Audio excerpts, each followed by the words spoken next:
New York City is basically collapsing. It's getting worse. You have the New York City governor deploying the National Guard troops to New York City subways amid rising crime. It is crazy. You got conductors getting slashed, conductors being attacked, people getting robbed. You got NYPD patrols going down. Crime rate in New York City subway systems are rising. This is basically the purge down there. Do you really want to go down there? Right? Do you really want to ride the train?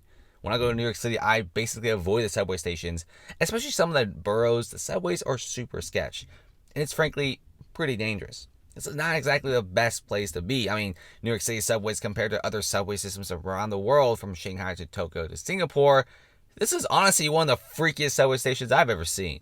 And no wonder New York City governor is deploying 750 National Guard troops and also 250 state troopers into the New York City subways. New York is basically collapsing. They're doing some of the craziest stuff right now just to maintain some form of control. Not to mention, guys, the trucker boycott is still going on. Many key people are complaining and saying that the New York City trucker boycott has failed. Many people are saying that truckers are stupid. Many people are saying that truckers aren't doing anything. Guys, these are the people who are the backbone of our economy. We have a very lousy rail system. We basically transport all of our goods by truck, and Class A semi-truck is the way to go, right? Even Biden is now pouring millions of dollars in training new truck drivers, and DeSantis in Florida is already pouring millions of dollars into trucking schools to get more truckers out. We're 80,000 truckers short, guys. Okay, by the end of the decade, 200,000 truckers.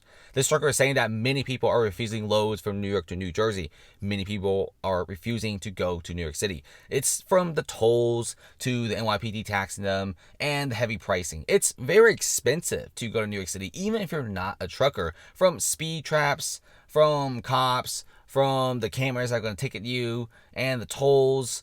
It takes a lot out of it. It's very expensive to go to New York City, and many truckers know that. And not to mention, it's very anti-truck. Plus, many people are just sick and tired of what New York City is always cooking up, right? I think many of these truck drivers, ever since the Trump fraud case, many truck drivers are on the middle. Sometimes go to New York City, sometimes not. Sometimes liking it, sometimes don't. Now people just absolutely dislike it. Okay, the trucker boycott is continuing, especially when you have way more loads in New Jersey and New York. There is a lot more available loads than drivers, and many drivers are saying the same thing. A lot of truck drivers go on X, go on TikTok, they all say the same thing. There is just so many loads. There's not enough drivers, and it's kind of like the first time they've seen this. And many brokers and trucking companies are offering truckers enormous amounts of salaries to ship to New York City, an extra $2,000 to $3,000. And then check this out. Okay, let's shift away from the trucker shortage to what's happening in New York City. So you have NYPD basically strapped all the time, and there's crime rate through the roof. Times Square is Battle Royale Fortnite. And check this out. We got the $42 million New York City WeWork office now being offered as an emergency migrant shelter. Hey man, they've never really done this for the domestic homeless population, so I'm actually pretty surprised to see this kind of stuff. This is not great, right? You have a lot of people homeless and in trouble in New York City, but of course they only offer this up only for the migrants. Now, here's the thing. I'm cool with the migrants, and I think most New Yorkers are. New York is built by migrants. But when you take in 200,000 people, of course your city is collapsing. Of course your city's going broke. Why couldn't you take in 10,000 people? You took in almost 200,000 people. And now the whole city is suffering. Taxpayers are getting fleeced with no bid contracts. $5.7 billion is basically burnt away for nothing to show for. This is the new New York City, and no wonder you have trillions of dollars flowing out of the city to other competing cities out there. And hey man, this WeWork office may just be turned as a massive shelter. It's in a very nice neighborhood in Manhattan. At this point, just turn all of Manhattan into a migrant shelter, man.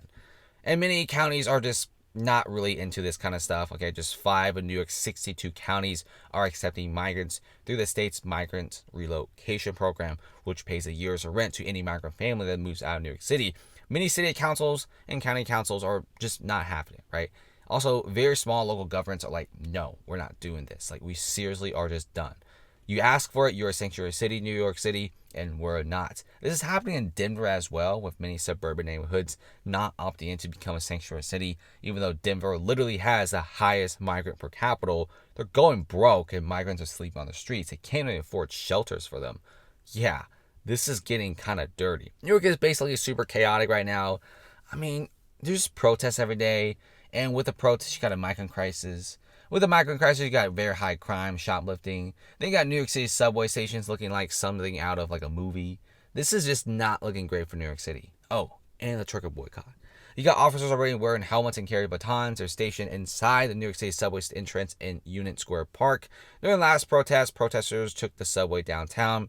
This is very chaotic, right? This is one of the reasons why many people are kind of avoiding New York as their company headquarters.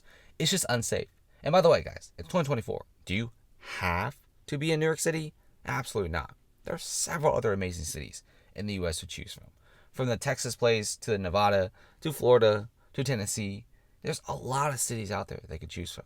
Even like places like Cincinnati, where it's kind of iffy, it's actually going really well, and many companies and corporations and startups are moving there. So that's really about it, guys. Okay, thanks for watching, guys. Comment below. How do you feel about this?